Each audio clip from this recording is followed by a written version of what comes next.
ఈ 4వ నెలని మనకు అనుగ్రహించి ఉన్నారు. మన ఈ ఆయుష్ దినములని దేవుడు పొడిగించినప్పుడంతయు ఆయనకు ఒక గొప్ప ఉద్దేశం ఉన్నది.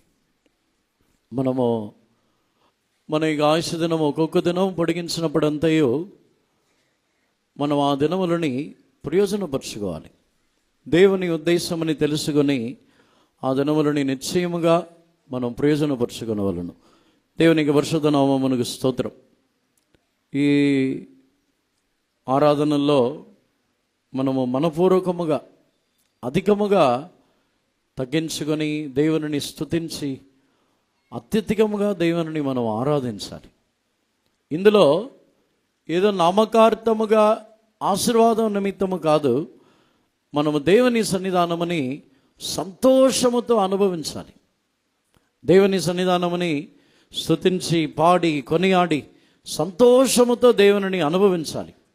దేవుడు నాకు ఇటువంటి అవకాశం ఇచ్చి ఉన్నారు, నా ఆయుష్షు దినములని పొడిగించి ఇంత గొప్ప ధన్యత ఇచ్చి ఉన్నారని మనం ఎల్లప్పుడూ దేవుని స్తుతించి మహిమపరచాలి.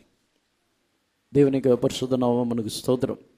దేవుడు ఈ దినముల్లో దేవుని సన్నిధానముని అధికముగా అనుభవించుటకు దేవుడు మనందరికీ కృప దయచేయాలందుకొరకు దేవుని స్తోత్రించదము. స్తోత్రం దేవా, స్తోత్రం స్తోత్రం స్తోత్రం. హల్లెలూయా హల్లెలూయా హల్లెలూయా. స్తోత్రమయ్యా. దేవునికి పరిశుద్ధ నామమునకు స్తోత్రం. మనకి ధ్యానం కొరకు హోషేయ గ్రంథము 14వ అధ్యాయము 5వ వాక్యమని చదవండి. హోషేయ గ్రంథము 14వ అధ్యాయము 5వ వాక్యం. చెట్టునకు పంచు ఉన్నట్లు నేను అతని కుందును, తామర పుష్పము పెరుగునట్లు అతడు అభివృద్ధి నందును. లెబానోను పర్వతము దాని వేళ్ళు తన్నునట్లు వారు తమ వేళ్ళు తన్నుదురు. చాలు. ఇంగ్లీష్లో. I will be as the dew unto Israel, he shall grow as the lily and cast forth his roots as Lebanon. దేవుని పరిశుద్ధ నామమునకు స్తోత్రం. ఇశ్రాయేల్ జనుల జీవితంలో దేవుడు అనేక వాగ్దానములను ఇచ్చి ఉన్నారు. వారికి దేవుడు వాగ్దానములను ఇచ్చినప్పుడు అప్పుడు ప్రస్తుత కాలములో ఉన్న వారికి మాత్రమే కాకుండా రాబోతున్న దినముల్లో ఉన్న ఆత్మీయమైన ఇశ్రాయేలీయులకును ఆ వాగ్దానముని సొంతముగా మార్చి ఉన్నారు. దేవునికి పరిశుద్ధ నామమునకు స్తోత్రం. ఇశ్రాయేల్ జనులకి ఇవ్వబడి ఉన్న ఏ వాగ్దానము కూడా అప్పుడున్న కాలమునకు మాత్రమే చెందినది కాదు. ఇశ్రాయేల్ జనులకి ఇవ్వబడిన వాగ్దానములు అన్నీ అవి రాబోతున్న కాలములో అది రాబోతున్న తరతరములకు చెందినదిగా ఆ వాగ్దానములు ఇప్పుడును కృత నిబంధన కాలమునకును ఆ వాగ్దానములు సొంతముగా ఉన్నది. దేవునికి పరిశుద్ధ నామమునకు స్తోత్రం. అందుకే మనం పాత నిబంధన కాలములో వాగ్దానములని దానిని మనకు సొంతముగా దేవుడు మనకు అనుగ్రహించి ఉన్నారు. రోమీయులకు రాసిన పత్రికలో మనం చదివినప్పుడు వాగ్దానములను వారికి స్వాస్థ్యములను అన్నీ ఇశ్రాయేలీయులదే, కానీ ఆత్మీయమైన ఇశ్రాయేలైన మనకును దానిని దేవుడు ఇచ్చుచున్నారు. చదవండి. రోమీయులకు రాసిన పత్రిక 9వ అధ్యాయంలో మనం చదువుతున్నప్పుడు 4వ వాక్యమని చదవండి. వీరు ఇశ్రాయేలీయులు దత్తపుత్రత్వమును మహిమయు నిబంధనలను ధర్మశాస్త్ర ప్రధానమును అర్చనాచారాదులను వాగ్దానములను వీరివి. Who are Israelites, to whom pertaineth the adoption and the glory and the covenants and the giving of the law and the service of God and the promises. దేవునికి పరిశుద్ధ నామమునకు స్తోత్రం. ఇశ్రాయేలీయులదే వాగ్దానములు అన్నీ వారివే, కానీ ఆ వాగ్దానములని మనకు విశ్వాసముని బట్టి ఇచ్చుచున్నారు. దానికి కింద ఉన్న వాక్యములో 9వ అధ్యాయము 8వ వాక్యముని చదివినప్పుడు చదవండి. అనగా శరీర సంబంధులైన పిల్లలు దేవుని పిల్లలు కారు గాని వాగ్దాన సంబంధులైన పిల్లలు సంతానమని ఎంచబడదురు. చాలు. That is they which are children of the flesh, these are not children of God, but the children of the promise are counted for the seed. శరీరముని బట్టి జన్మించబడిన వారు పిల్లలు అనబడటం లేదు, కానీ వాగ్దానముని బట్టి ఆత్మ సంబంధమైన సంతానము వారు వాగ్దాన సంతానమని పిలువబడుచున్నారు. వాగ్దానములు అన్నీ కూడా ఇశ్రాయేల్ జనుల కంటే, శరీర సంబంధమైన వారి కంటే ఆత్మ సంబంధమైన ఇశ్రాయేలీలకే ఆ వాగ్దానములన్నీ కూడా సొంతముగా ఉంటుంది. దేవునికి పరిశుద్ధ నామమునకు స్తోత్రం. ఈ వాగ్దానములు భూ సంబంధమైనదిగా మాత్రమే ఉండదు. దేవుడు వాగ్దానములని గురించి చెప్పినప్పుడు ఆయన వాగ్దానములు అన్నీ కూడా అవుననియు ఆమేనని ఉన్నది అని రాయబడి ఉన్నది. దానికి అర్థం ఏమిటంటే, అవును అని చెప్పినప్పుడు భూ సంబంధమైన విధముగాను భూమిలో ఆశీర్వాదములను ఇచ్చుచున్నదిగాను ఉన్నది. ఆమేనని చెప్పినప్పుడు అది పరలోక రాజ్య సంబంధమైనదిగాను ఉన్నది. అందుకే వాగ్దానములు అన్నీ కూడా అవుననియు ఆమేననియు చెప్పబడి ఉన్నది. అవుననియు ఆమేనని ఉన్నదని ఎందుకు రాయబడి ఉన్నదంటే, వాగ్దానములు భూ సంబంధమైనది మాత్రమే కాదు. ప్రతి వాగ్దానములను అవి భూ సంబంధమైన ఆశీర్వాదములతోనూ పరలోక రాజ్య సంబంధమైన ఆశీర్వాదములతో నిండినదే వాగ్దానములు. దేవునికి పరిశుద్ధ నామమునకు స్తోత్రం. అందుకే ఒక క్రైస్తవుడు ఇప్పుడు ఈ కృత నిబంధన కాలములో, ఈ ప్రస్తుత కాలములో జీవించుచున్న ప్రతి క్రైస్తవుడు వాగ్దానములని తాను విశ్వసించాలి.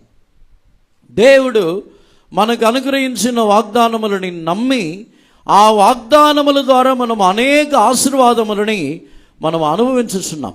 దేవునికి పరిశుద్ధ నామమునకు స్తోత్రం. ఎందుకంటే ఈ కాలములో మనము పిలువబడుచున్నదే వాగ్దాన సంతానము. వాగ్దానములను విశ్వసించకపోతే, అబ్రహాముకు దేవుడు వాగ్దానము చేసి ఉన్నారు, అబ్రహాముకు చేసిన ఆ వాగ్దానము ఇప్పుడు మన యొక్క జీవితంలో మనము వాగ్దాన సంతానముగా మారుచున్నాం. దేవునికి పరిశుద్ధ నామమునకు స్తోత్రం. దానిని విశ్వసించినప్పుడే వాగ్దానములు అన్నీ మనకు సొంతముగా మారుచున్నది. దేవునికి పరిశుద్ధ నామమునకు స్తోత్రం. ఈ హోషేయ గ్రంథములో చెప్పబడి ఉన్న ఈ వాగ్దానము కూడా మనకు మిక్కిలి సొంతముగా, ఈ వాగ్దానము మన యొక్క జీవితంలో మనకు సొంతముగానే అది మార్చబడుచున్నది. దేవునికి పరిశుద్ధ నామమునకు స్తోత్రం. ఈ వాగ్దానముని ఎందుకు ఇశ్రాయేల్ జనులకు ఇచ్చుచున్నారు అని ధ్యానించినట్లయితే, ఈ హోషేయ ప్రవక్త యొక్క కాలములో ఇశ్రాయేల్ జనులు దేవునిని విడిచి వారు వేరే మనుషులని, వేరే రాజులని, వేరే విగ్రహములని నమ్మి వారు దేవునిని విడిచి తొలగిపోయారు. అప్పుడు దేవుని యొక్క కోపము వారి మీద రగులుకొని వారిని నశింపచేయవలనని, వారిని నాశనము చేయవలనని దేవుడు కోరిన కాలమే ఆ హోషేయ ప్రవక్త యొక్క కాలం. దేవునికి పరిశుద్ధ నామమునకు స్తోత్రం.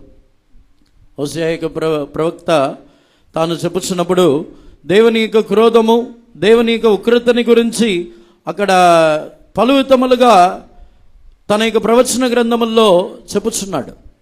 కానీ దేవుడు ఈ వాగ్దానముని ఇచ్చుచున్న ఉద్దేశం ఏమిటంటే, వారి మీద ఇక మీదట తన యొక్క కోపము రగులు కొనకుండా ఉండుటకు దేవుడు ఒక వాగ్దానముని వారికిచ్చి ఉన్నారు. దేవునికి పరిశుద్ధ నామమునకు స్తోత్రం.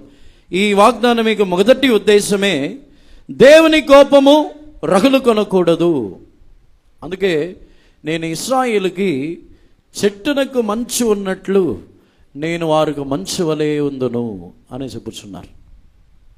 ఎందుకు మంచుతో, చెట్టునకు మంచు ఉన్నట్టు దానితో ఎందుకు పోల్చుతున్నారంటే, దేవుడు మనుషులని సృష్టించిన తర్వాత దేవుని కోపము వారి మీద రగులుకున్నంత వరకు లోకములో, భూమిలో మంచే కురుచుచున్నది. అప్పటి వరకు వర్షము కూడా కురవలేదు. అప్పటి వరకు నోవాహు యొక్క కాలం వరకు భూమి మీద వర్షమే కురవలేదు. అప్పటి వరకు మంచు మాత్రమే కురుస్తుంది. అది దేవుని యొక్క కోపము రాకుండా ఉన్నంత కాలము. దేవుని యొక్క పరిశుద్ధ నామమునకు స్తోత్రం.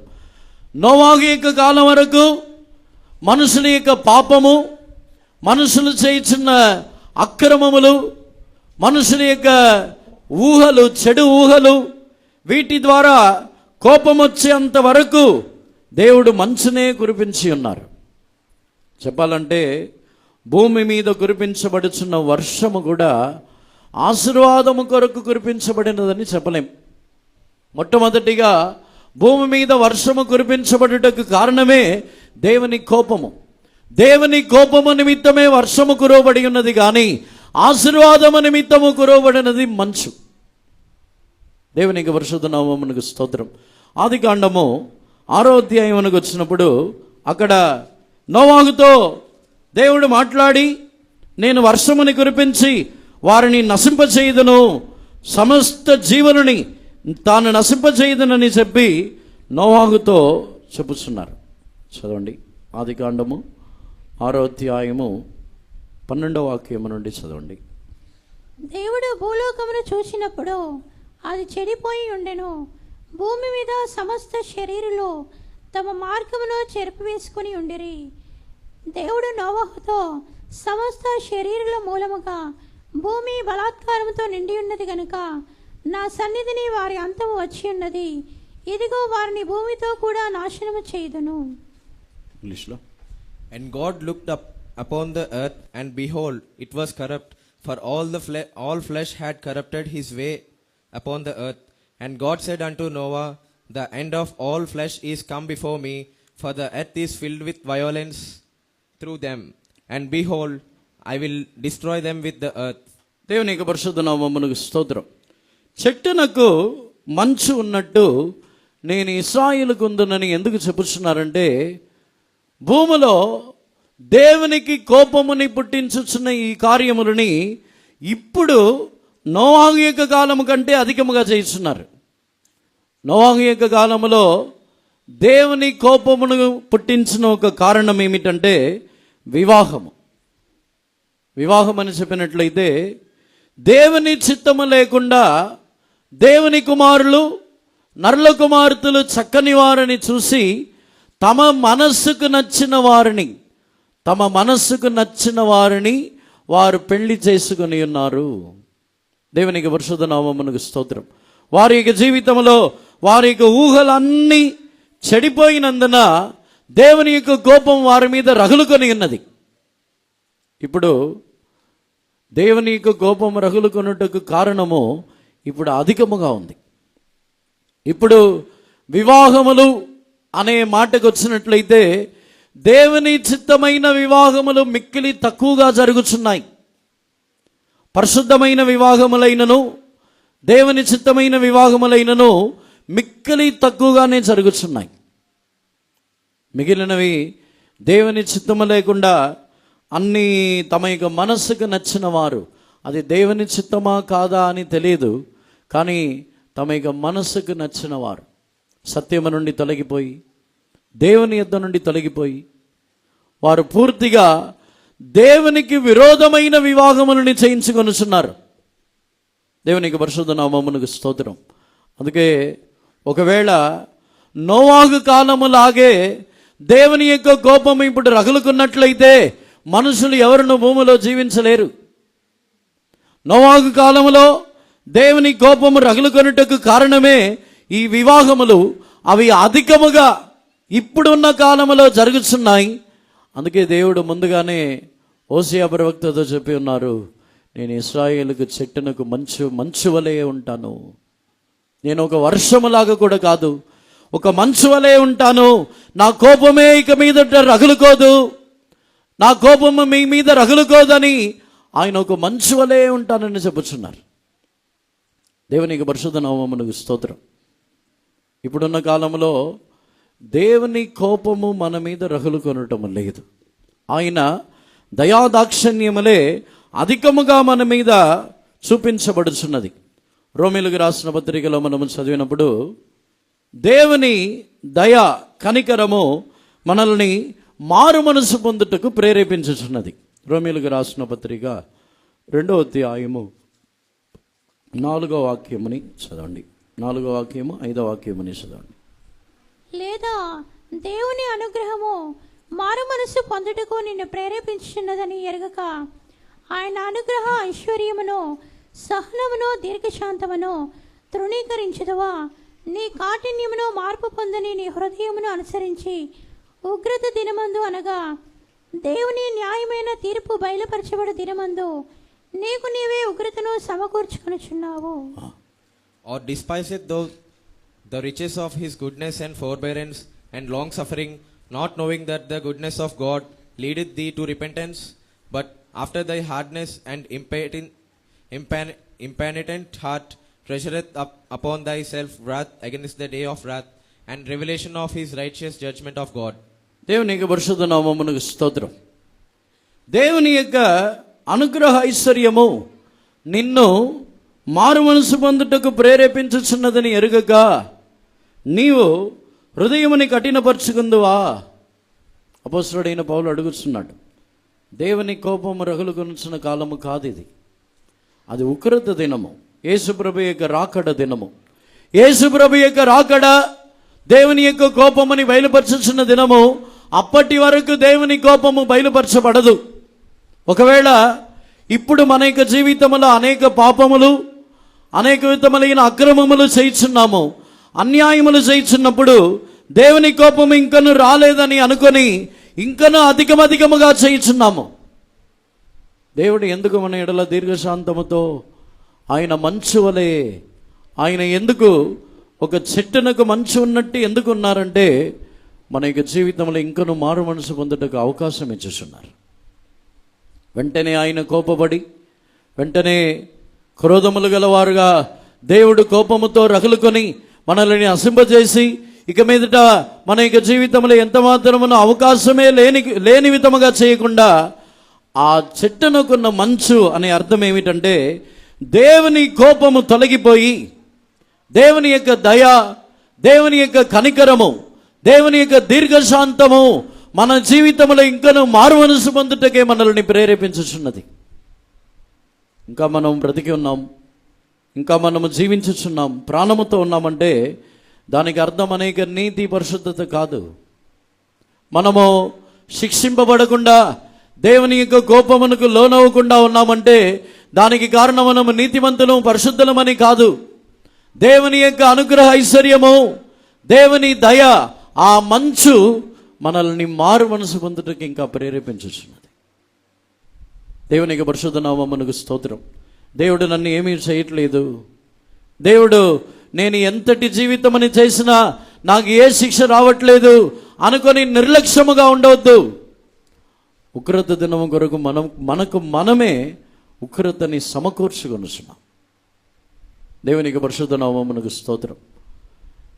మొట్టమొదటిగా చెట్టునకు మంచు ఉన్నట్టు నేను ఉందనని దేవుడు వాగ్దానం ఇవ్వటానికి కారణమే మరలా ఆ కోపము రాకూడదని ఆ వాగ్దానం ఇచ్చేస్తున్నారు.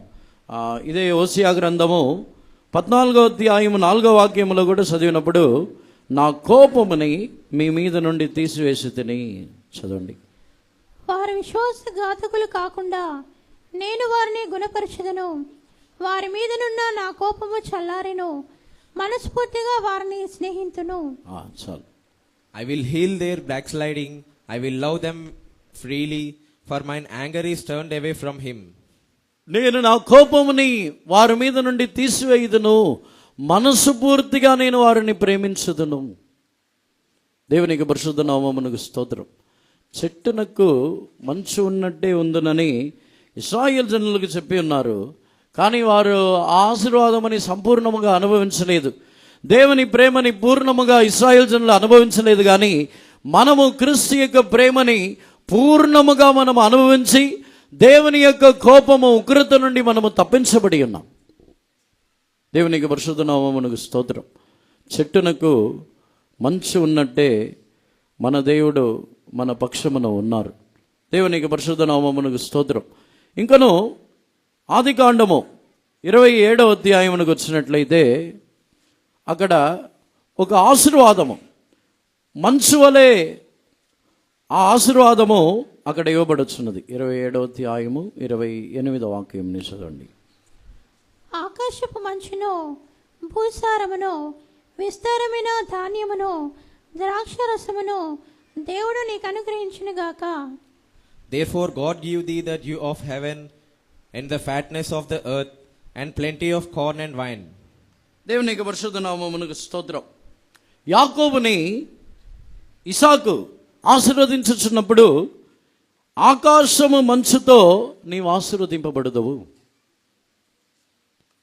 ఇసాకు కూడా ఆశీర్వదించినప్పుడు నీ భూమి వర్షము కురవబడి పంటలు పండునని చెప్పట్లేదు. ఇసాకు యాకోబుని ఆశీర్వదించుచున్నప్పుడు ఆకాశము మంచుతో నీవు భూమి యొక్క ఆ క్రొవ్విన వాటిని ఫలములని నీవు అనుభవించదువు అని యాకోబుని ఆశీర్వదించుచున్నాడు. దేవునికి పరిశుద్ధ నామమునకు స్తోత్రం.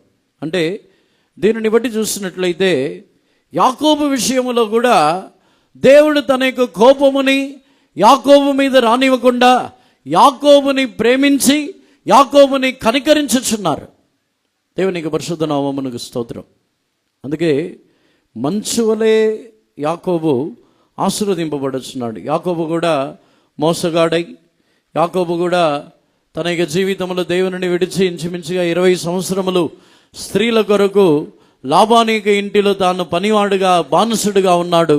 అయినను యాకోబు మీద దేవుని కోపము రగులుకొనకుండా యాకోబు మీద కనికరముతో మరలా దేవుడు యాకోబుని తీసుకుని వచ్చుచున్నారు.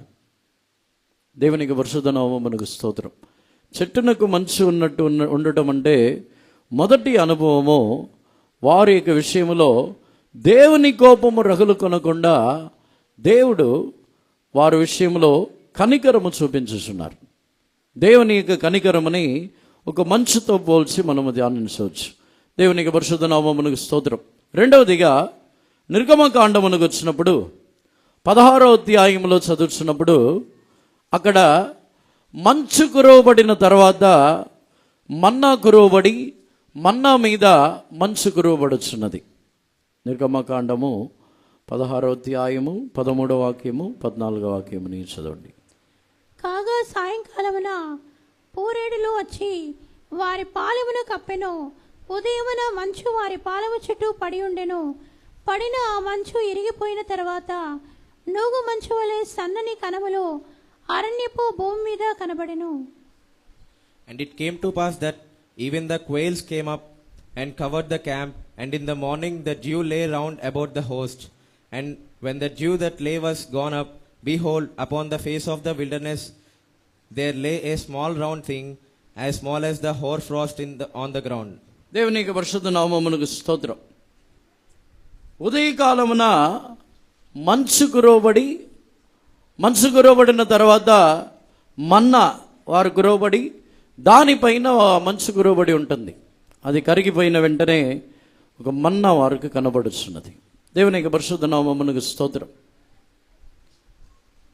దేవుడు ఇశ్రాయేలుకు నేను ఒక మంచు వలె ఉందును అని చెప్పినప్పుడు అక్కడ వారికి ఆకాశ సంబంధమైన ఆహారముని వారికి ఇవ్వటానికి దేవుడు ముందుగా మంచుని కురిపించుచున్నారు. అది పాడైపోకూడదు.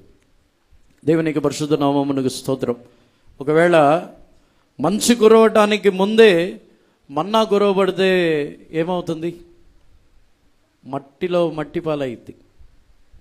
అరణ్యములో మన్నాని డైరెక్ట్గా మట్టిలో కురిపిస్తే మన్నాని వారు తినగలరా? అది మట్టి పాలైద్ది. దేవునికి పరిశుద్ధ నామమునకు స్తోత్రం. అందుకే వారికి దేవుడు తాను అనుగ్రహించుచున్న ఆహారములో ఒక్క ఆహారమైనను పాడైపోకుండా ఉండుటకు మంచుని వారికి కురిపించుచున్నారు.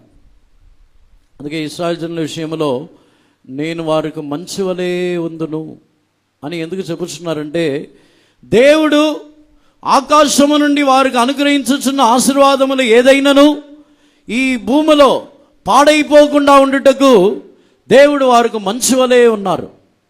ఈ రోజుల్లో చాలామంది ఇక ప్రయాసములు వ్యర్థమైపోవచ్చున్నది. చాలామంది ఇక జీవితంలో వారి తినుచున్న ఆహారం వ్యర్థమైపోవచ్చున్నది. తినుచున్న ఆహారము అది ఆశీర్వదింపబడినదిగా లేదు. దేవునికి పరిశుద్ధ నామమునకు స్తోత్రం. చాలామంది ఆహారము మట్టి పాలైపోవచ్చున్నది. దేవునికి పరిశుద్ధ నామమునకు స్తోత్రం. దేవుడు నేను మంచు వలె ఉందునని ఎందుకు ఇశ్రాయేలుకు వాగ్దానం చేయించున్నారంటే, ఆయన ఇచ్చుచున్న ఏ కార్యమును పాడైపోకూడదు, అది మట్టిగా మారిపోకూడదు. అన్నీ ఇశ్రాయేల్ జనులకు ప్రయోజనముగా, ప్రతి ఒక్క మన్నా కూడా వారికి ప్రయోజనముగా ఉండాలి. దేవునికి పరిశుద్ధ నామమునకు స్తోత్రం. ఒకవేళ డైరెక్ట్గా మట్టిలో మన్నాన్ని కురిపించి ఉన్నట్లయితే దానిని ఏరుకొని శుభ్రం చేసి ఒకవేళ తినినా వారు ఆరోగ్యముగా ఉంటారని చెప్పలేం. దేవునికి పరిశుద్ధ నామమునకు స్తోత్రం. వారు ఆ మంచు మీద ఆ మన్నా కురవబడి దానికి పైన మంచు కురవబడింది, దానికి పైన కూడా ఏ ధూళి దుమ్ము ఎటువంటి వేరే కల్మషములు ఏది దాని మీద పడకుండా ఉండుటకు మరలా దాని మీద మా మంచుని కురిపించుతున్నారు. అంటే ఇశ్రాయేల్ జనులకు దేవుడు ఇచ్చుచున్న ఆహార విషయంలో ఎంత జాగ్రత్తగా ఉన్నారు, వాటిని ఎంత పరిశుద్ధముగా కాపాడుతున్నారు. ఆ ఆహారము చేత ఏ వ్యాధి ఎటువంటి రోగములు ఏది రాకుండా ఉండుటకు దేవుడు వారికి మంచు వలె ఉన్నారు. నేను ఇశ్రాయేలుకి మంచు వలె ఉంటానని చెప్పుచున్నారు. ఎందుకంటే వారి యొక్క ఆహారము ద్వారా కూడా ఏ వ్యాధి రాకూడదు, వారి యొక్క ఆహారము ద్వారా వారి యొక్క కాళ్ళు వాయకూడదు, వారు తినుచున్న ఆహారము ద్వారా ఎటువంటి వ్యాధి రాకూడదు. ఇశ్రాయేలు జనులు అరణ్యములో ప్రయాణము చేయించినప్పుడు ఎండ, వేడి, ఉష్ణము. రెండవది, ఇశ్రాయేలు జనులు ఇంచుమించుగా పురుషులు మాత్రము 20 సంవత్సరములకు పైన ఉన్నవారు 6,03,500 మంది. 6,03,500 మంది పురుషులు 20 సంవత్సరములకు పైన ఉన్నవారు. ఇంకా స్త్రీలు, ఇంకా పిల్లలు అందరు కలిపితే ఇంచుమించు ఒక 20 లక్షల మంది పైన ఉంటారు. ఇశ్రాయేల్ జనులు అరణ్యంలో ప్రయాణము చేయించిన వారు ఇంచుమించుగా ఒక 20 లక్షల మంది పైనే ఉండవచ్చు. 20 లక్షల మంది ఆ ఎండలో ఉష్ణములో నడుచుచు వెళ్ళుచున్నారు. ఎంత వేడి ఉంటుంది! 20 లక్షల మంది ఒకేసారి నడుస్తూ వెళ్ళినప్పుడు అక్కడ ఆ ప్రాంతం ఏ పరిస్థితిలో ఉంటుంది? పైన ఎండ, కింద మట్టి, ఇసుక, వేడి, వారు నడిచే ఉష్ణము. 20 లక్షల మంది, వందల వేల మంది కాదు, 20 లక్షల మంది ఒకేసారి నడుస్తూ వెళ్తున్నారు. అందుకే దేవుడు వారికి మంచు వలె ఉన్నారు. వారి యొక్క ఎండ దెబ్బైనను వెన్నెల దెబ్బైనను తగలకుండా వారి జీవితంలో ఎటువంటి అనారోగ్యం రాకుండా ఉండుటకు వారి యొక్క ఆహార విషయంలో కూడా ఆయన దేవుడు వారికి మంచు వలె ఉన్నారు. ఊరికే మన్నాని కురిపించి ఎక్కడో పడేసి వెళ్ళి తీసుకోండి, ఏరుకోండి అని చెప్పి కాదు, దానిని కాపుదలతో, దానిని పరిశుద్ధముగా, ఆహారముని కూడా పరిశుద్ధముగా ఎంచుతున్నారు. దేవునికి పరిశుద్ధ నామమునకు స్తోత్రం. శరీర సంబంధమైన ఇశ్రాయేల్ జనుల విషయంలోనే ఇంత జాగ్రత్తగా ఉన్నట్లయితే ఆత్మీయమైన ఇశ్రాయేల్ జనులైన అనేక జీవితంలో ఆయన ఆహార విషయములలోనూ మనల్ని ఆరోగ్యముగా కాపాడుచున్న విషయంలో ఎంత జాగ్రత్తగా ఉన్నారు. ఒకవేళ హానికరమైన ఆహారమైనను ఏ ఆహారమైనను ఆ మంచు వాటి ద్వారా ఆయన పరిశుద్ధపరుచుతున్నారు. మంచు ద్వారా పరిశుద్ధముగా దానిని కాపాడుతున్నారు. అందుకే అపొస్తలుడైన పౌలు స్తోత్రముల ద్వారా తినుచున్న ఏ ఆహారమును పరిశుద్ధపరచబడుచున్నది. స్తోత్రములతో తినుచున్న ఆహారము ద్వారా అనారోగ్యం ఏమీ రాదు. దేవునికి పరిశుద్ధ నామమునకు స్తోత్రం. ఈ రోజుల్లో ఇతర సంఘముల్లో బయట జనులు ఎలా ఉన్నారో మనకు అవసరం లేని కార్యము. కానీ మన యొక్క సంఘం యొక్క పరిస్థితి ఏ విధముగా మారిపోయిందంటే, వ్యాధి బలహీనతలు వచ్చిన వెంటనే మీరు ఈ ఆహారము తినండి, మీరు ఇలాంటి ఆహారము తినండి, దేవుడు పరిశుద్ధపరచుచున్న ఆహారములో స్వస్థత ఉన్నదని విశ్వాసము తొలగిపోయి ఆహారముల మీదే నమ్మిక ఉంచి ఉన్నారు. దేవుని మీద నమ్మిక ఉంచటమని మానివేసి ఆహారముల మీద నమ్మిక ఉంచేవారుగా మారిపోయాం. దేవునికి పరిశుద్ధ నామమునకు స్తోత్రం.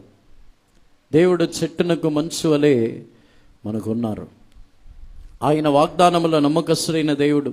చెట్టునకు మంచు ఉన్నట్టు నేను ఇశ్రాయేలుకు ఉందని చెప్పిన దేవుడు మన యొక్క ఆహారము మనల్ని పాడు చేయనా, దేవుడు ఇచ్చిన ఆహారముని దేవుడు కాపాడి దానిని ఇశ్రాయేలు జనులకు ఇచ్చినప్పుడు 40 సంవత్సరములు వారు వ్యాధి లేని వారై, వారి యొక్క కాళ్ళు వాయలేదు, వస్త్రము పాతగిల్లలేదు, వారు వ్యాధి లేని వారై నడుచుచు వెళ్ళారు. దేవునికి పరిశుద్ధ నామమునకు స్తోత్రం. నిజముగా మన దేవుడు వాగ్దానముల్లో నమ్మకస్తుడైన దేవుడిని మనం నమ్మినట్లయితే ఆయన మంచు వలె మనకు ఉన్నారు అని మనము నమ్మినట్లయితే మన యొక్క జీవితంలో నిశ్చయముగా వ్యాధి బలహీనతలు లేని వారుగా మనం ఉన్నాము. మన జీవితంలో వ్యాధి వచ్చిన వెంటనే మనం అనుకొనిచ్చిన కార్యం దేవునికి కోపం వచ్చి ఉన్నదని అనుకొనిస్తున్నాం. దేవుని కోపము కాదు. దేవుడు ఎల్లప్పుడూ మన ఎడల ఆయన కనికరం గల దేవుడుగానే ఉన్నారు. ఏమైనా వచ్చినప్పుడు ఆయన యొక్క నామ మహిమ నిమిత్తమే మనకు అనుగ్రహించబడి ఉన్నదని దేవుని కనికరమని ఇంకనూ మనం అనుభవించాలి. అపొస్తలుడైన పౌలు యొక్క జీవితంలో వ్యాధి బలహీనతలు వచ్చినప్పుడు తాను కూడా అదే అనుకున్నాడు. ముళ్ళు ఇవ్వబడి ఉన్నది, తాను కూడా దేవుని కోపము నా మీద రగులుకొని నేను గర్వించకుండా ఉండుటకు ముళ్ళు ఇవ్వబడి ఉన్నదని అనుకొని ఉన్నాడు. కానీ దేవుడు ఆ వ్యాధిని ముళ్ళు కొరకు ఇవ్వలేదు. దేవుడు అపొస్తలుడైన పౌలు యొక్క జీవితంలో ఇచ్చిన వ్యాధి ఇంకనూ అధికమైన కృపని, ఇంకనూ అధికమైన కనికరమని పౌలు అనుభవించడానికి ఇచ్చారు. ఇంకా అధికమైన మంచు. దేవుని యొక్క ఈ మంచుని దేవుని కృపతో కూడా పోల్చి మనము చెప్పొచ్చు. దేవుని కనికరము దేవుని కృపతో కూడా పోల్చి మనము చెప్పొచ్చు. దేవునికి పరిశుద్ధ నామమునకు స్తోత్రం. ఎటువంటి వ్యాధి బలహీనతలు వచ్చినను అధైర్యపడవద్దు. ఆయన మనకు మంచు వలె ఉన్నారు. ఇంకనూ అధికమైన కృపని, ఇంకనూ అధికమైన బలముని ఆయన మనకు అనుగ్రహించుచున్నారు. దేవునికి పరిశుద్ధ నామమునకు స్తోత్రం.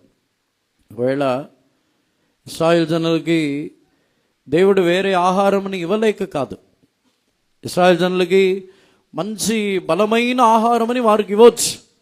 కానీ ఆ పరిస్థితిని బట్టి, ఆ సందర్భముని బట్టి దేవుడు వారికి ఆశీర్వాదకరమైన ఆహారములను ఇచ్చేస్తున్నారు. అందుకే చెట్టునకు మంచు ఉన్నట్టు దేవుడు వారికి ఉన్నారు. వారి యొక్క ఆరోగ్య విషయంలో, వారి యొక్క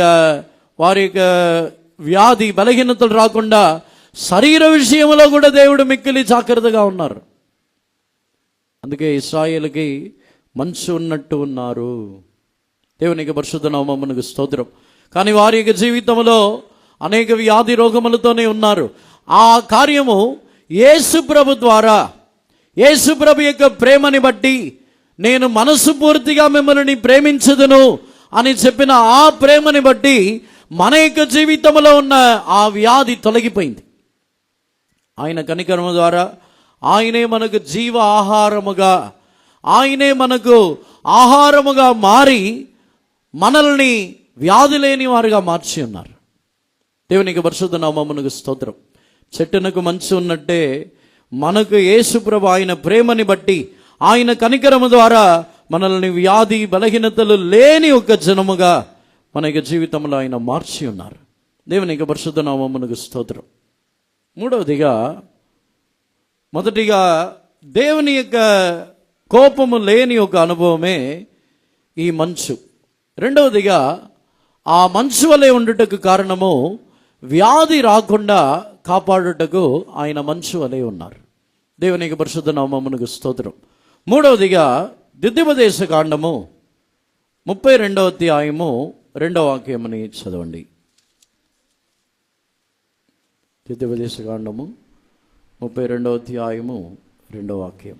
నా ఉపదేశము వానవలె కురియును, నా వాక్యము మంచు వలెను, లేత గడ్డి మీద పడు చినుకుల వలెను, పచ్చిక మీద కురియు వర్షం వలెను ఉండును. My doctrine shall drop as the rain, my speech shall distill as the dew, as the small rain upon the tender herb, and as the showers upon the grass. దేవునికి పరిశుద్ధ నామమునకు స్తోత్రం. నా వాక్యము మంచు వలె కురియును. నా వాక్యము మీ మీద మంచు వలె కురియునని అక్కడ ద్వితీయోపదేశకాండంలో దేవుడు తేటగా తెలియపరుచుతున్నారు. దేవునికి పరిశుద్ధ నామమునకు స్తోత్రం. ఇక్కడ దేవుడు ఈ మాటల్ని చెప్పుచున్నప్పుడు మనుషులతో మాట్లాడట్లేదు.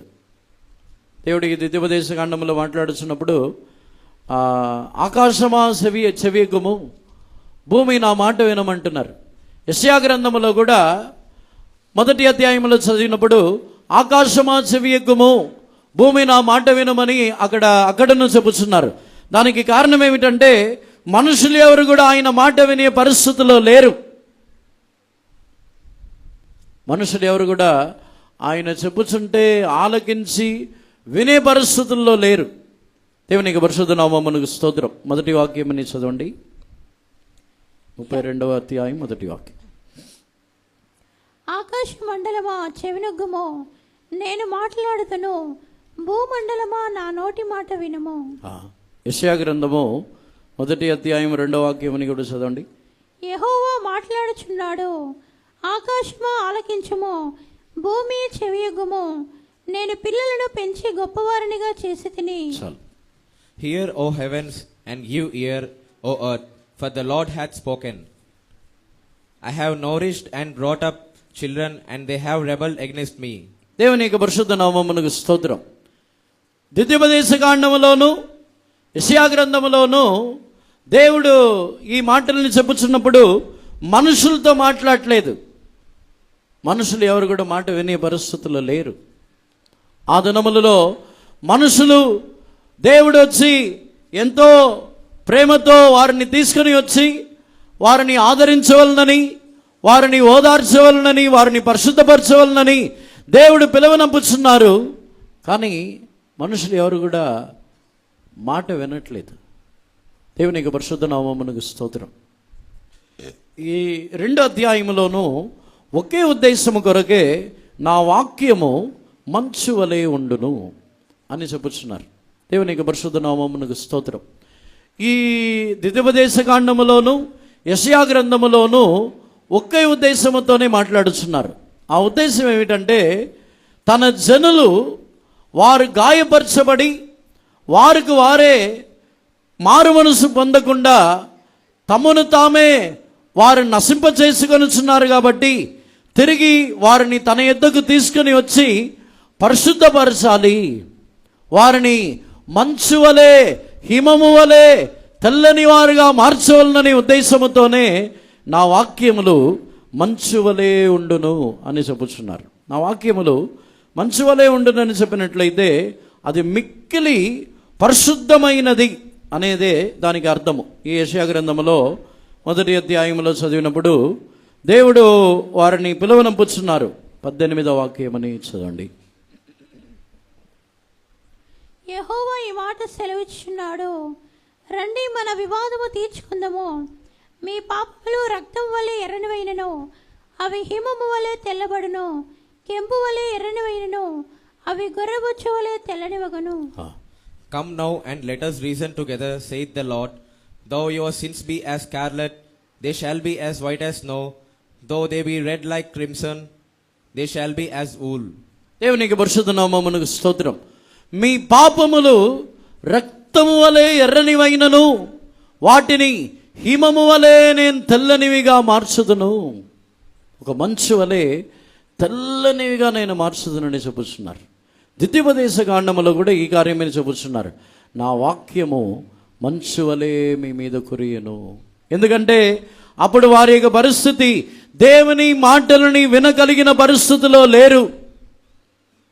వారు ఎంత మాత్రమును గ్రహించగలిగిన పరిస్థితుల్లో లేరు. దేవుడే ప్రలాపించుచున్నారు. మనుషులు నశించిపోతున్నారు.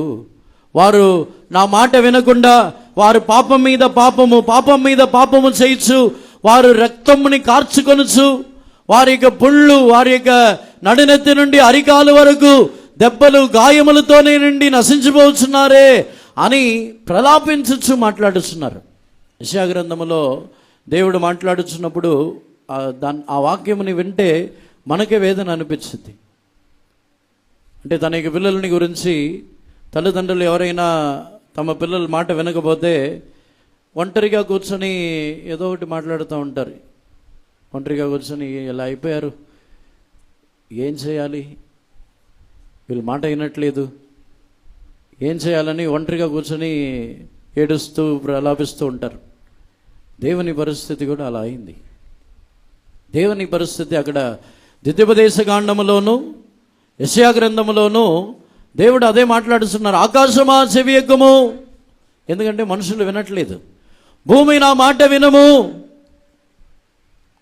మనుషులు మాటలు వినట్లేదు కాబట్టి వారు అవిధేయులై లోబడని నల్లని జల్లులై నశించిపోతున్నారు. కాబట్టి ఆయన కోపపడట్లేదు. ఆయన వచ్చి వారి మీద కోపపడి వారు మిమ్మల్ని నశింపజేయుదును, నేను మిమ్మల్ని తృణీకరించదును, త్రోసివేయుదును, నేను మిమ్మల్ని శిక్షించదును, ఇవి ఏమీ చెప్పట్లేదు. నా దగ్గరికి రండి, నా దగ్గరికి వస్తే నేను హిమము వలె మిమ్మల్ని తెల్లని వారుగా మార్చుదును. ఆ వాక్యములే మంచు వలె కురియుచున్న వాక్యములు. దేవునికి పరిశుద్ధ నామమునకు స్తోత్రం. ఎంత పాపములైనను ఎంతటి దోషములైనను దూరముగా వెళ్ళవద్దు. దేవుడు మంచు వలె ఉన్నారంటే నీవు పాపి కాబట్టి నేను నిన్ను త్రోసివేయుదునని చెప్పటం లేదు. ఎటువంటి పరిస్థితుల్లో ఉండినను నా యొద్దకు మారు మనసుతో వచ్చినట్లయితే నేను మీ పాపములని హిమము వలె తెల్లనివిగా మార్చుదని చెప్పుచున్నారు. నేను చెట్టునకు మంచు ఉన్నట్టే ఉందును అని ఎందుకు చెప్పుచున్నారంటే ఆ మంచు మనల్ని పరిశుద్ధపరచుచున్న వాక్యములు.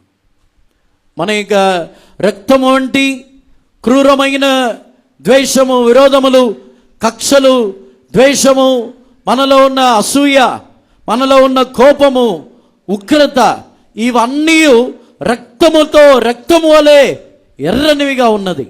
ఇతరుల మీద కోపము, ద్వేషము, నరహత్య చేయుచున్న స్వభావములు, రక్తం వలె ఎర్రని స్వభావములు ఉన్నాయి.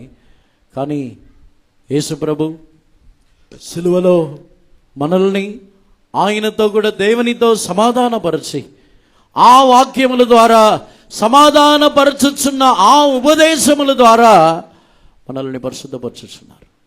దేవునికి పరిశుద్ధ నామమునకు స్తోత్రం. మంచు వంటి వాక్యములంటే మనల్ని ఆయనతో కూడా పరిశుద్ధపరిచి సమాధానపరచుచున్న వాక్యములు. రండి మన వివాదమని తీర్చుకుందాం. దేవుడు అక్కడ మంచు వలె మార్చుదునని ఏ కార్యమని చెప్పుచున్నారంటే దేవునితో ఉన్న వైరము, దేవునితో ఉన్న అసమాధానము, దేవునికి విరోధముగా దూరముగా ఉన్న అనుభవముని మార్చి నేను మీకు మంచు వలె ఉంటాను, మీతో నేను సమాధాన పడుచున్నాను, మీ పాపములని నేనే నా మీద వేసుకునిచున్నాను. దేవునికి పరిశుద్ధ నామమునకు స్తోత్రం. చెట్టునకు మంచు వలె ఉంటానంటే మన జీవితంలో ఆయన మన యొక్క అక్రమముల అన్నిటినీ పరిహరించి మనల్ని హిమము వలె మంచు వలె తెల్లనివిగా మార్చుచున్న వాక్యములతో ఉన్నారు. నిశ్చయముగా విశ్వసించినట్లయితే మనము దేవునికి దూరముగా వెళ్ళవద్దు. అపవాది మనల్ని దేవునికి దూరపరచు నిమిత్తము నీవు పాపివి, నీ జీవితంలో దేవుని దగ్గరికి రావటానికి నువ్వు పనికిరావు, నువ్వు రావద్దు, వచ్చినను ప్రయోజనము లేదని మనల్ని దేవుని యొద్ద నుండి దూరపరుస్తాడు. కానీ దేవుడు ఆయన మంచు వలె మనకున్న దేవుడు. ఒకవేళ మనలో పాపం ఉండవచ్చు, ఒకవేళ మనలో బలహీనతలు, దోషములు ఉండవచ్చు, ఒకవేళ మనం దేవుని యొద్ద నుండి తప్పిపోయి ఉండవచ్చు. కానీ మరలా ఆయన యొద్దకు రావటానికే మనల్ని పిలువనంపుచున్నారు. అందుకే వారు ఎవరినూ వినకపోవటం వలన ఆకాశమా చెవి ఎక్కము, భూమి నా మాట వినమని ప్రలాపించుచున్నారు. ఈరోజు మన యొక్క జీవితంలో మనము దేవుని కూడా ప్రలాపించే విధముగా, దేవుడు కూడా విలపించే విధముగా మనం మారిపోయామా? మాట వినకుండా, దేవుని యొద్దకు రాకుండా, దేవునికి దూరం అయిపోయి ఏదో కారణముల చేత అపవాది తంత్రముగా ఏదో ఒక కారణముని చూపించి దేవుని సన్నిధానమునకు మనల్ని దూరపరచుచున్నాడు. కానీ మనము గ్రహించకుండా దూరముగా వెళ్ళుచున్నాం. దేవుడైతే విలపించుచున్నారు, నా యొద్దకు రండి, రండి, నా యొద్దకు వచ్చి వివాదమని తీర్చుకోండి, రాకుండా ఉండవద్దు. దేవుడే విలపించుచున్నారు. దేవునికి పరిశుద్ధ నామమునకు స్తోత్రం. చెట్టునకు మంచు వలె ఉంటానంటే ఆయన యొక్క వాక్యములు మనల్ని పరిశుద్ధపరచుచున్న వాక్యములు, మనల్ని పరిశుద్ధపరిచి హిమము వలె మార్చి ఆయనతో కూడా సమాధానపరచుచున్న వాక్యములు అవి.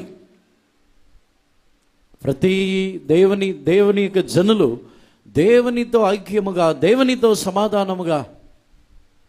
మనం అనుకున్న దేవునితో నాకేం ప్రాబ్లం, మనుషులతో ప్రాబ్లం ఉంది కదా. మనం చెప్పే మాటని బట్టి దేవునితో నాకేం సమస్య లేదు, ఈ మనుషులతో సమస్య. మనుషులతో సమస్యలు ఉన్నప్పుడు దేవునికి దూరం అవుతున్నాం. మనుషులని ద్వేషించుచున్నప్పుడు దేవుని కూడా ద్వేషించేవారుగా మారిపోతున్నాం. మనుషుల నిమిత్తము దేవుని సన్నిధానమునకు దూరం అవుతే మనము దేవునికి కూడా దోషులుగా, దేవునికి కూడా విరోధమైన వారుగా మారిపోతున్నాం. దేవునితో సమాధానం గలవారైతే మనుషుల నిమిత్తము దేవుని సన్నిధానమునకు ఎందుకు దూరం అవ్వాలి? మనం అనేక సందర్భముల్లో మనుషుల యొక్క మాటలు, మనుషుల నిమిత్తము దేవుని సన్నిధానమునకు దూరం అయిపోయి దేవుని విలపించే విధముగా మారిపోయాం. దేవునికి పరిశుద్ధ నామమునకు స్తోత్రం. దేవుడు అక్కడ యెషయా గ్రంథంలో విలపించుచున్నారు, ఎద్దుకు తెలివి ఉంది, గాడిదకు తెలివి ఉంది, నా జనులకు తెలివి లేదే.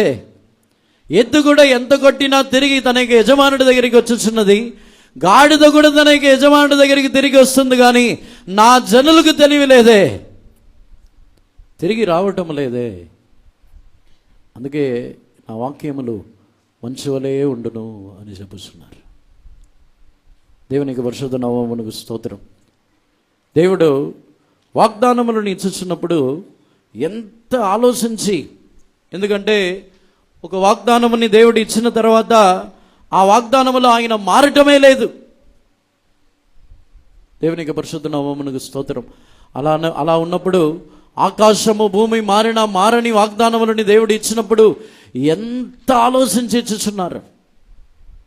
మనము ఎంత మారిపోయినా, ఎంత కోపమని రప్పించినా, ఎంత క్రూరులుగా, ద్రోహులుగా ఎంత మారినా ఇంకా మన మీద కనికరముతోనే ఉన్నారు. దేవునికి పరిశుద్ధ నామమునకు స్తోత్రం. అందుకే ఈ ఉపదేశములు, ఈ వాక్యములు క్రొత్త నిబంధన కాలములోనే అది ఇవ్వబడి ఉన్నది. దేవుడు ఈ వాగ్దానముని హోషేయ గ్రంథములో చెప్పి ఉన్నారు, కానీ ఈ మంచు వంటి వాక్యములు, ద్వితీయోపదేశ కాండములో చెప్పబడి ఉన్న మంచు వంటి వాక్యములు ఏమిటంటే సమాధానపరచుచున్న సువార్త, సమాధానపరచుచున్న ఈ ఉపదేశమే మంచు వంటి వాక్యములు. దేవునికి పరిశుద్ధ నామమునకు స్తోత్రం. దేవునితోనూ మనుషులందరితోనూ సమాధానపరచుచున్న ఒక ఉపదేశం అది. దేవునికి పరిశుద్ధ నామమునకు స్తోత్రం. ఈ ఐక్యతని గురించి కీర్తనల్లో కూడా మనం చదువుతున్నాం. 133వ కీర్తనలో మనం చదువుతున్నప్పుడు ఆ సహోదరులు ఐక్యత కలిగి నివసించుచున్న అనుభవము ఎంత మనోహరము, ఎంత మేలు, అది హెర్మోన్ మీద కురియుచున్న మంచు వలె ఉన్నదని రాయబడి ఉన్నది. చదవండి 133:3. సియోను కొండల మీదకి దిగువచ్చు హెర్మోను మంచు వలె నుండును, ఆశీర్వాదమును శాశ్వత జీవమును అచ్చట నుండవలెనని యెహోవా సెలవిచ్చి ఉన్నాడు. As the dew of Hermon, and as the dew that descended upon the mountains of Zion, for there the Lord commanded the blessing, even life forevermore. Hermon మీదను సియోను పర్వతం మీదను కురియుచున్న మంచు వలె ఉండును. అది ఏమిటంటే సహోదరులు ఐక్యత కలిగి నివసించుట. నేను మీకు మంచు వలె ఉందునని, నేను ఇశ్రాయేలుకి చెట్టునకు మంచు ఉన్నట్టు నేను ఉందునని ఎందుకు చెప్పుచున్నారంటే దానికి కారణము వారిలో ఒక సమాధానమని కలిగించవాలని కోరుచున్నారు. సమాధానపరచుచున్న సువార్త, సమాధానపరచుచున్న ఆ ఉపదేశమే క్రొత్త నిబంధన కాలంలో ఇవ్వబడి ఉన్నది. మనుషులతోనూ దేవునితోనూ సమాధానం. దేవునికి పరిశుద్ధ నామమునకు స్తోత్రం. మనుషులతో సమాధాన పడని వాడు దేవునితో సమాధాన పడలేడు. యేసు ప్రభు ఈ సమాధాన క్రియని ఆయన ఏ విధముగా చేసి ఉన్నారంటే, మనుషులని దేవునితో సమాధానపరచు నిమిత్తము తానే మనిషిగా వచ్చి ముందు మనుషుల యొక్క పాపములన్నింటినీ తన మీద వేసుకొని ఆయనే తగ్గించుకొని ఆయన మనుషులతో సమాధానపడి తర్వాత మనుషులందరినీ దేవునితో సమాధానపరిచి ఉన్నారు. దేవునికి పరిశుద్ధ నామమునకు స్తోత్రం. మనం చెప్పొచ్చు, దేవునితో నాకేం సమస్య లేదు, దేవుడు అంటే నాకేం ద్వేషం లేదు, కోపము లేదు. సమాధాన క్రియే ఎలా జరుగుతున్నదంటే, ముందు మనుషులతో సమాధాన పడిన తర్వాతనే దేవునితో సమాధాన పడగలము, లేకపోతే అది ఆ క్రియ జరగదు. మనుషులతో సమాధాన పడకుండా దేవునితో సమాధానముగా ఉన్నాము అనే మాట అబద్ధము. దేవునికి పరిశుద్ధ నామమునకు స్తోత్రం. యేసు ప్రభు ఆయన తనకు అనుకూలమైన వారితో సమాధాన పడలేదు. యేసు ప్రభు తనకు విరోధమైన వారితో వారి యొక్క పాపములని తన మీద వేసుకొని సమాధాన పడి ఉన్నారు. ఆ విధమైన సమాధానమే ఈ మంచు వంటి వాక్యములు. నా వాక్యములు మంచు వలె ఉండును. దేవునికి పరిశుద్ధ నామమునకు స్తోత్రం. యేసు ప్రభు యొక్క ప్రేమ కలిగిన మాటలు, యేసు ప్రభు యొక్క ప్రేమ ఆయనతో కూడా సమాధానపరిచి మనల్ని దేవునితో కూడా సమాధానమైన వారుగా మార్చి ఉన్నది. లేకపోతే ఇప్పుడు ఇక్కడ ఉండలేం మనం. ఆయన మనకు మంచు వలె ఉండకపోతే మనము ప్రత్యక్ష గుడారములో బయట ఆవరణములో ఉండాలి. ఆయన మంచు వలె ఇశ్రాయేలు జనులకు లేరు. అప్పుడు వారు ప్రత్యక్ష గుడారములో పరిశుద్ధ స్థలములో ప్రవేశిస్తే దేవుని కోపం రగులుకుంటుంది. ఉజ్జియా రాజు తాను రాజు అయిన వెంటనే పరిశుద్ధుడైపోయాడు. రాజు అయిపోయిన వెంటనే మంచి మంచి కార్యములు చేసిన వెంటనే తన యొక్క ఇష్టమునకు తాను మించిపోయి పరిశుద్ధ స్థలములో ధూపం వేయుటకు ధూపాగ్నిని చేతపట్టుకొని ప్రవేశించిన వెంటనే కుష్ఠరోగం వచ్చింది. వెంటనే బయటకు పంపించేశారు. దేవునికి పరిశుద్ధ నామమునకు స్తోత్రం. దేవుని కోపము నీతిమంతుడైన ఉజ్జియా రాజు మీద వచ్చింది.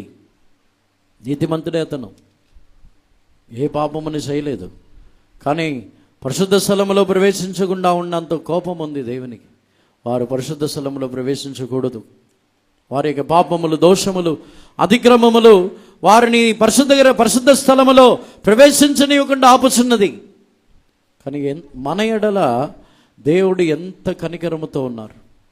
మన మీద ఆయన మంచు వలె ఉన్నారు. కాబట్టి మనం ప్రాకారం వరకే కాదు, పరిశుద్ధ స్థలం వరకే కాదు, కృపాసనం యొద్ద వరకు వచ్చుచున్నాం. అది పరిశుద్ధమైన స్థలములో కృపాసనం యొద్దకు వరకు వచ్చి దేవుని కనికరమని కృపని పొందుచున్నాం, దేవుని కోపమని కాదు. అందుకే చెట్టునకు మంచు ఉన్నట్టే నేను మీకు ఉందును, నేను మంచు వలె మీ జీవితంలో కనబడుదును, మంచు వలె ఉందును అని తేటగా చెప్పుచున్నారు. దేవునికి పరిశుద్ధ నామమునకు స్తోత్రం. చివరిగా మీకా 5వ అధ్యాయము 7వ వాక్యముని చదవండి.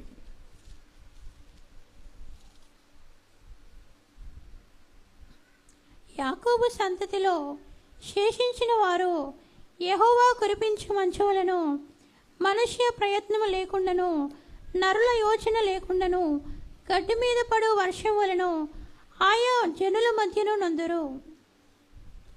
ఇంగ్లీష్లో, And the remnant of Jacob shall be in the midst of many people, as a dew from the Lord, as the showers upon the grass, that tarrieth not for man, nor waiteth for the sons of men.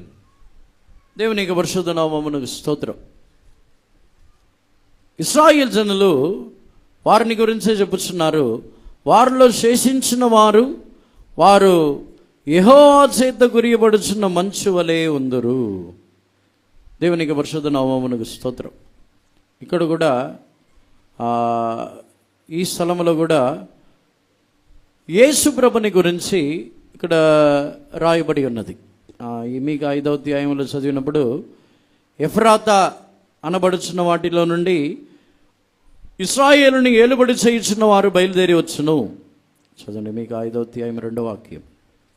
Bethlehem Ephrathah, యూదా వారి కుటుంబములలో నీవు స్వల్ప గ్రామమైనను నా కొరకు ఇశ్రాయేలీయులను ఏలబోవాడు నీలో నుండి వచ్చును. పురాతన కాలము మొదలుకొని శాశ్వత కాలము ఆయన ప్రత్యక్షమగుచుండెను. చాలు.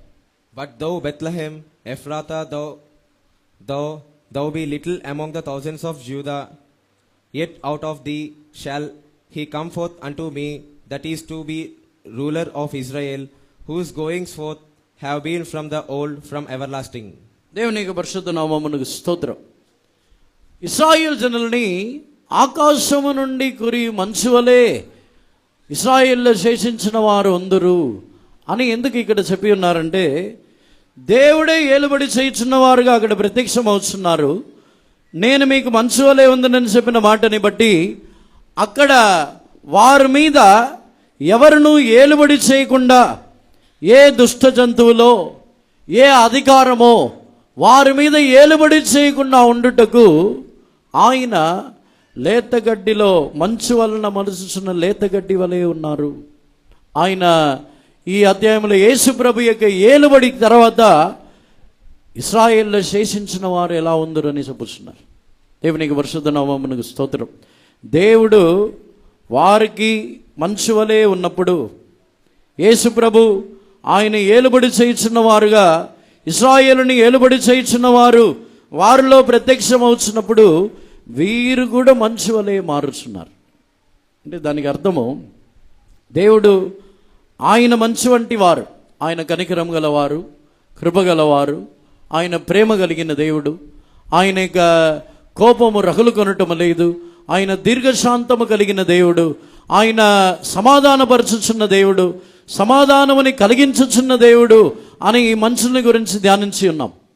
చివరిలో ఇశ్రాయేల్ జనులని యేసు ప్రభు ఏలుబడి చేయుచున్న కాలములో ఆయన మంచు వలె ఉండటము కాదు, ఆయన ఎవరికి మంచు వలె ఉన్నారో వారు కూడా మంచు వలె మారుస్తున్నారు. మరలా చెప్పుచున్నాను, దేవుడు వాగ్దానముని బట్టి ఆయన మనకు మంచు వలె ఉన్నారు.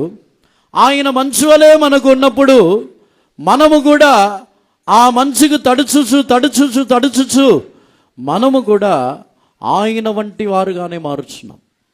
ఇదొక రూపాంతరమని పోల్చి చెప్పబడిన మాట. దేవునికి పరిశుద్ధ నామమునకు స్తోత్రం. ప్రారంభములో దేవుడు ఒక మంచు వలె ఉన్నారు, చివరిలో చూసినట్లయితే మనమే మంచు వలె మారుచున్నాము. ఇప్పుడైతే ఆయన మనకు మంచు వలె ఉండి ఆ మంచులో మనము తడుచుచున్నామో అప్పుడు మనము కూడా ఆయనని పోలిన వారుగా మనం మారుచున్నాం. మనము కూడా ఆయన వంటి వారుగానే మారుచున్నాం. అందుకే ఇశ్రాయేల్లో శేషించిన వారు ఆ దేశములో మంచు వలె నివాసము చేయుదురు. ఎందుకంటే వారు కూడా దేవుని వంటి వారుగానే మారిపోతారు. వారిలో దేవుని స్వభావములు కలుగుచున్నది, వారిలో దేవుని వంటి దివ్యమైన స్వభావములు గలవారుగా మారుచున్నారు. ఒక వాగ్దానము మనల్ని ఆశీర్వదించడం మాత్రమే కాకుండా ఆ వాగ్దానములు ఆయన వంటి వారుగానే మనల్ని రూపాంతరపరచుచున్నది. ఇశ్రాయేలుకి మంచు వలె చెట్టునకు మంచు ఉన్నట్టు నేను ఉందునని వాగ్దానము దేవుడు చేసి ఉన్నారు. ఉదయకాలం మన అందరూ కూడా కన్నులు మూసుకొనదాము. నిజముగా వాగ్దానములో నమ్మకస్తుడైన దేవుడు మనకు ఆయన చెట్టునకు మంచు వలె ఉన్నట్లయితే చివరిలో మనము కూడా ఆయన వంటి వారుగానే మారుచున్నాం. మన యొక్క పరుగు యొక్క ముగింపుని చూసినట్లయితే వారును మంచు వలె నివాసము చేయుదురు. మనం యేసు ప్రభుతో పాటు ఆయన ఏలుబడి చేయుచున్న వారుగా వచ్చినప్పుడు ఆయనతో కూడా మనము వేరే రకమైన వారుగా కాదు, మనము కూడా ఆయనని పోలిన వారుగానే ఉందుము. ఆయన వలె మార్చబడుచున్నాము, ఆయనకు సమరూపముగా మార్చబడుచున్నాం. దేవుడు మంచు వలె ఉన్నట్లయితే చివరిలో మనము కూడా మంచు వలె మారుచున్నాం. ఇశ్రాయేల్ జనులని అలా మారుస్తానని దేవుడు చెప్పుచున్నారు. యేసు ప్రభు ద్వారా మార్చుదునని చెప్పుచున్నారు. ఇశ్రాయేలుని ఏలుబడి చేయుచున్న యేసు ప్రభు ద్వారా నేను ఇశ్రాయేల్లో శేషించిన వారిని మార్చుదునని చెప్పుచున్నారు. ఈరోజు మన యొక్క జీవితంలో మనల్ని కూడా దేవుడు మంచు వలె కనికరం గలవారై, దయగలవారై, మనల్ని కూడా కృపతో నిండిన వారై, మనల్ని కూడా దీర్ఘశాంతములు గలవారై, దేవుని యొక్క దివ్య స్వభావములతో నిండిన వారుగా మార్చవాలని కోరుచున్నారు. ఆయన యొక్క దయని, ఆయన యొక్క కనికరమని, ఆయన యొక్క దీర్ఘశాంతమని మనకి ఎందుకు దేవుడు చూపించుచున్నారంటే మనల్ని కూడా ఆయన వలె దీర్ఘశాంతము గలవారుగా మార్చు నిమిత్తము. మోషేకి సీనాయి పర్వతములో దేవుడు తన యొక్క దయని, కనికరమని, దయాదాక్షిణ్యములని, కృపని చూపించినప్పుడు మోషే కూడా మిక్కిలి దీర్ఘశాంతము గలవాడుగా మార్చబడి ఉన్నాడు. మిక్కిలి క్రూరమైన మోషే, కోపముతో నుండి ఉన్న మోషే మిక్కిలి దీర్ఘశాంతము గలవాడుగా మారి ఉన్నాడు. నిశ్చయముగా మన మీద ఆయన మంచు వలె ఉన్నట్లయితే మనము కూడా ఆయన మనల్ని మంచు వలె మార్చుచున్నారు. మనము కూడా ఆయన పోలిన వారుగా మారుచున్నాము. మనలో కూడా ఆ రూపాంతర క్రియ జరుగుతున్నది. వీలైన వారు మోకాళ్ళ మీద నిలబడండి. ఈరోజు మనము తిరిగి వెళ్ళినప్పుడు దేవుడు మనకు మంచు వలె ఉండి అనుభవములో వాటిని అనుభవించుచున్న వారుగా మనము తిరిగి వెళ్ళాలి. ఇశ్రాయేల్ జనుల్లాగా మాట వినని వారై, చెవి యొక్కని వారై, దేవుడే విలపించుచున్నట్లు ఆకాశమా భూమి చెవి యొక్కము, నా జనులు నా మాట వినట్లేదు, నా జనులకు తెలివి లేదని విలపించే విధముగా మారవద్దు. మనల్ని తగ్గించుకుందాం. దేవుని యొద్దకు వచ్చేదమో, ప్రభువా మేము మిమ్మల్ని విడిచి ఎక్కడికి వెళ్ళుదామో. కారణములు దొరికినప్పుడంతా దేవుని సన్నిధానమునకు దూరం అయిపోవచ్చున్నాం. కానీ దేవుడు మనకు మంచి వలె ఉన్నారని గ్రహించినట్లయితే మేము మిమ్మల్ని విడిచి ఎక్కడికి వెళ్ళుదాము ప్రభువా, మీరు తప్ప మాకు ఎవరున్నారు ప్రభువా. దేవుని సన్నిధానముని విడిచి మాకు ఇల్లుంది, మా ఇంటి వారు ఉన్నారు, పిల్లలు ఉన్నారని దేవుని సన్నిధానముని విడిచి వెళ్ళవద్దు. ఆయన మనకు మంచి వలె ఉన్నారని గ్రహించినట్లయితే మేము మిమ్మల్ని విడిచి ఎక్కడికి వెళ్ళుదాము. మీరు మాకు మంచి వలె ఉన్నారు కదా, మీ కోపం మా మీద రగులుకోవట్లేదు కదా, మీరు ఎంతో కనికరముతో ఉన్నారు, మాకు ఎంతో దయాదాక్షిణ్యములని చూపించుచున్నారు, మీరు అనుగ్రహ ఐశ్వర్యములనిచ్చి మారు మనసు పొందుటకు ప్రేరేపించుచున్నారు. మేము ఎక్కడికి వెళ్ళుదామయ్యా. ఆయన మనకు మంచి వలె ఉన్నారు. ఈ ఉదయకాలమునందు మన దేవుడు మనకు మంచి వలె ఉన్నారు కాబట్టి అందరిని సరిదైవాన్ని స్తోత్రించదాము.